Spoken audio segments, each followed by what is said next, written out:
महाराज जी, पूर्व में पाप किए हैं, आपने लिखा कि अभी नवीन शरीर में इसका भोग क्यों करना पड़ रहा है? मतलब क्योंकि आप ही हो ना।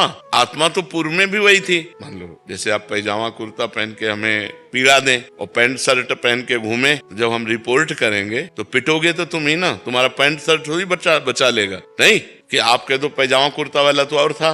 नहीं नहीं, तू ही पैजामा कुर्ता पहने था। तो तू ही पूर्व जन्म में शरीर धारण करके पाप करके आया है।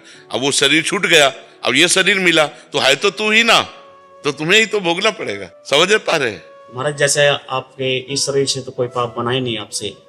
हम ये शरीर क्या है? कपड़ा। वसान से जीर्णान यथा विहाय। शास्त्र का ज्ञान होना चाहिए। ये आत्मा का कपड़ा है। आत्मा ने वो कपड़ा पहनकर पाप किया, लेकिन कपड़ा उतार कर आ गया तो भोगता कौन बनेगा? वही आत्मा। शरीर बदलने से तू नहीं बदल जाएगा। घाघरा चुनरी पहनकर ओढ़ करके गलत काम करो और फिर इसके बाद पैंट शर्ट पहन लो, तो जब पकड़े जाओगे तो थोड़ी गा कि हमने घाघरा चुनरी में किया था। नहीं, डंडा चलेगा। डंडा चलेगा कि नहीं चलेगा? तो उसी शरीर को सजा क्यों नहीं मिलती?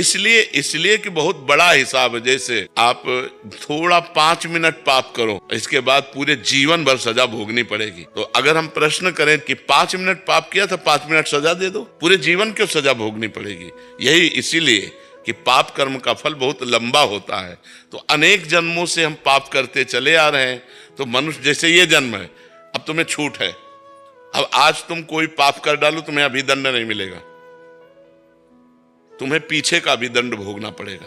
जो पीछे करके आए पाप पुण्य, उसको भोगना पड़ेगा। अभी पाप कर रहे हो, आपका पुण्य का नंबर लगा हो तो आप बहुत सफल होते चले जाओगे।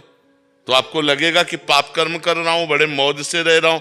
मौज से नहीं रह, तुम्हारे पुण्य कर्म इस समय लागू हो गए, इसलिए मौज है। और जिस समय पुण्य कर्म खत्म हुए और ये वर्तमान का पाप और पूर्व का पाप कनेक्शन, तो ब्लास्ट हो जाएगा।